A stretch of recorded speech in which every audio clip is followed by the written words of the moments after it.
Revelations.Unveiled.Detroit.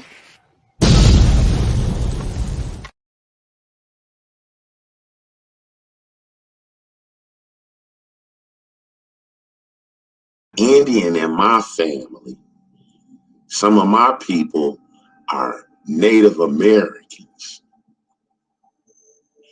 How Native Americans adopted slavery from white settlers, and how Black people in Indian Territory were denied their rights even after emancipation.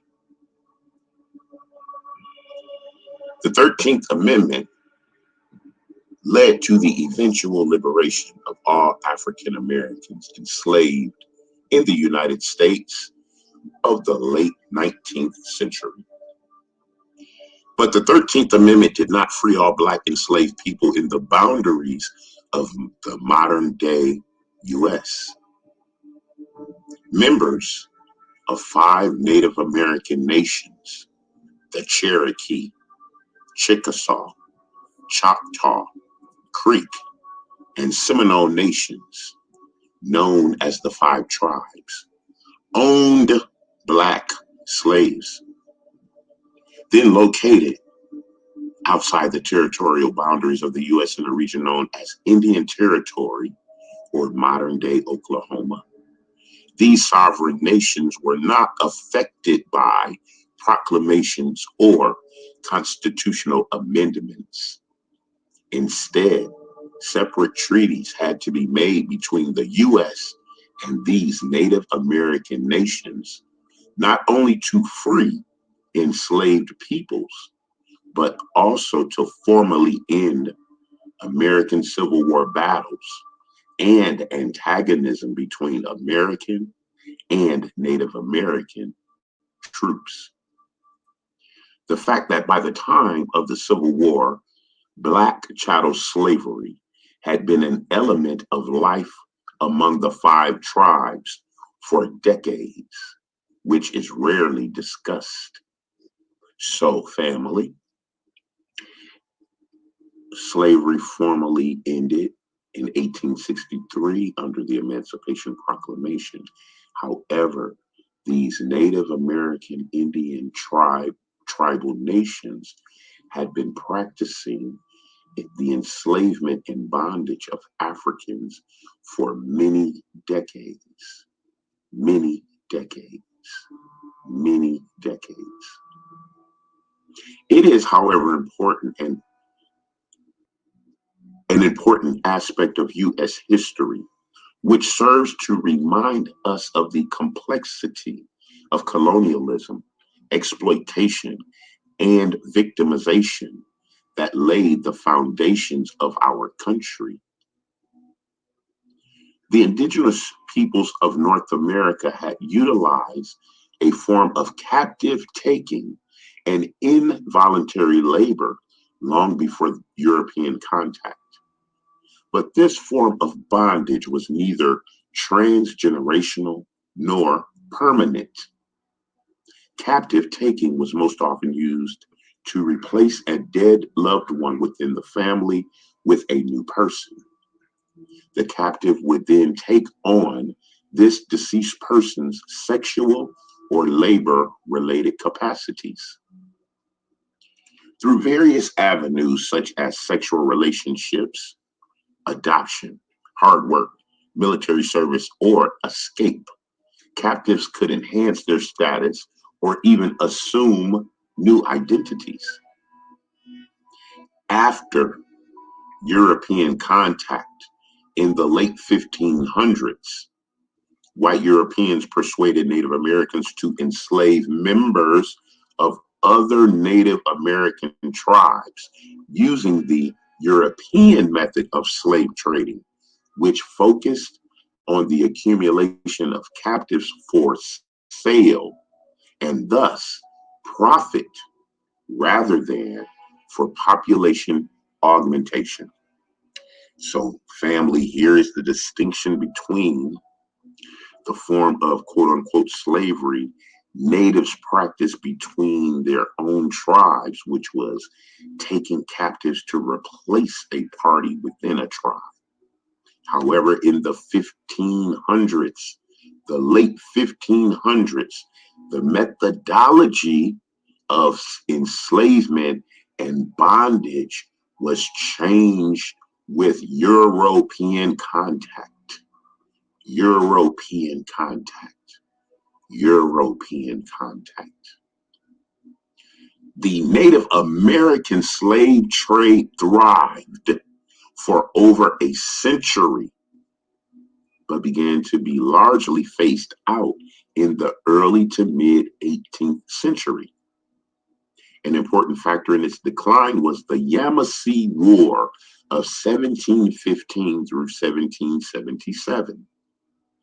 After colonists in the English colony of Carolina began defaulting on some of their trade agreements and enslaving even members of their allied tribes, the Yamasee Nation began to question its own alliance with Carolina, along with the Lower Creeks and the Savannahs. The Yamasees declared war on the Carolina, killing 400 colonists, approximately 7% of the white population. The Carolinian colonists put together a force of Black slaves, militiamen, volunteers, and friendly Native American nations, which defeated the Yamasees and their allies. While the Yamasees lost, they succeeded in forcing European colonists to reconsider the risks of or in the system of Native American enslavement. If Native Americans became angry at the terms of enslavement or allied Native Americans were accidentally enslaved, they might once again retaliate militarily. In addition, enslaved Native Americans often successfully escaped from their owners as they were familiar with the geography and could elude slave catchers and return to their homelands. Therefore, after the Yamasee War, the African transatlantic slave trade to the North American colonies drastically increased to account for the loss of Native American slaves. So, family, remember, we're dealing in between the years of 1715, well before 1776, which is the formulation year of the United States of America. So we are dealing with Native American enslavement and bondage pre-America. And now the transatlantic slave trade is getting ready to be ramped up. Some members of the 5 tribes became owners of enslaved women and men themselves as they increasingly adapted to Euro-American norms, such as styles of dress and governmental structure. Beginning in the late 1700s and intensifying in the early 1800s, members of the 5 tribes used enslaved Black women and men as domestic and agricultural laborers. For example, Chickasaw planters exported an estimated 1,000 bales of cotton in 1830. This cotton was picked and processed by Black slaves. Comparatively, in 1826, the state of Georgia produced 150,000 bales of cotton. So the Chickasaw family were using enslaved Africans as their labor. In 1860, about 30 years after their removal to Indian Territory from their respective homes in the Southwest or Southeast, Cherokee Nation citizens owned 2,511 slaves, 15% of their total population. The Choctaw Nation owned 2,349 slaves, 14% of their population. The Creek Nation owned 1,532 slaves, 10% of their population. Chickasaw citizens owned 975 slaves, which amounted to 18% of their total population, a proportion equivalent to that of white slave owners in Tennessee, a former neighbor of the Chickasaw Nation and a large slave-holding state. This made the Chickasaws the largest slave-holding nation of the 5 tribes in proportion to their population. National laws restricted the movement of enslaved people, preventing them from learning to read and write, and prohibited interracial relationships.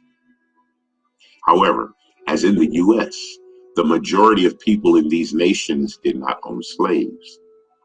Large-scale crop production and the system of slavery that made it possible and lucrative were mainly adopted by wealthier native families, whose prosperity allowed them to influence the political, social, and economic affairs of their nation. Thus, an influential proportion of tribal citizens stood to lose a vital part of their economic resources if emancipation took place. So, family, it was not in the best interest of these slave-holding tribes for the freedom of these slaves to occur. The 5 tribes involved themselves in the Civil War militarily to preserve their practice of slavery and to fight for political autonomy. Members of all nations served on both the Union and Confederate sides of the war, and a number of battles took place within Indian territory. After the war, the treaty signed between the U.S. and all 5 of the slave-holding Native American nations, called the Treaties of 1866, ended wartime hostilities and freed and enfranchised people of African descent.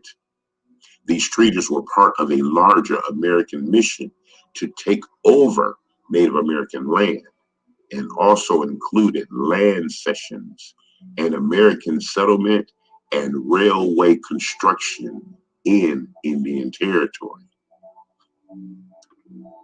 While the former slaves of the Cherokee, Creek, Seminole, and Choctaw nations became tribal citizens due to the treaties of 1866, throughout the 20th century, all of the 5 tribes eventually rescinded the tribal memberships of these freed people and their descendants, although their former slaves had lived among them for generations, sharing land, history, and trauma with them. The 5 tribes claimed that they were interlopers who had no place among them because they had no native ancestry. So, family, the Native American tribes that owned the Africans, the Negroes, the slaves in America, when they received their government assistance or the update to the treaties of their nations with the U.S. government, they denied, rescinded, or kicked out the freed Black people and their descendants from their nation's benefits.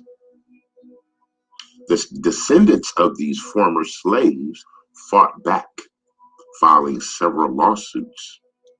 On August 31, 2017, the descendants of people enslaved by members of the Cherokee Nation were victorious. The U.S. District Court in Washington ruled that these descendants should have citizenship rights in the Cherokee Nation. Now, the descendants of people enslaved by the Creek Nation have filed a similar suit, hoping to find commiserate validation.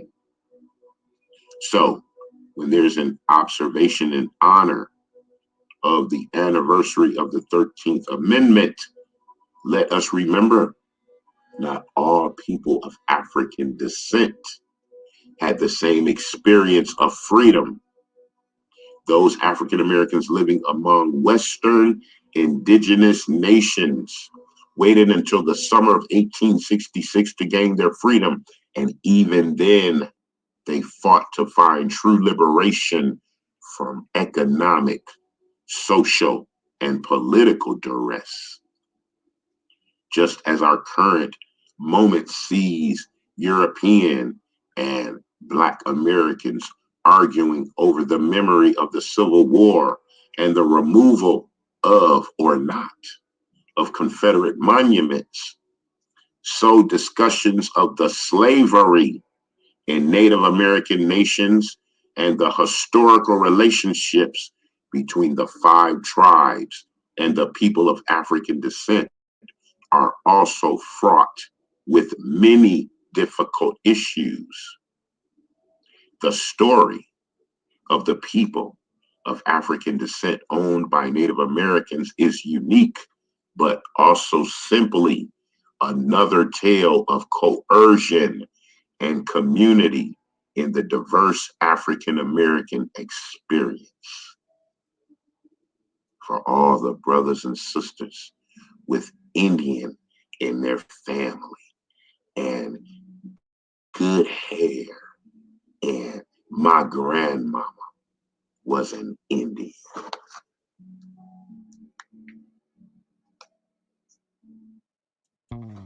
And until we are together again, I love you. I love you.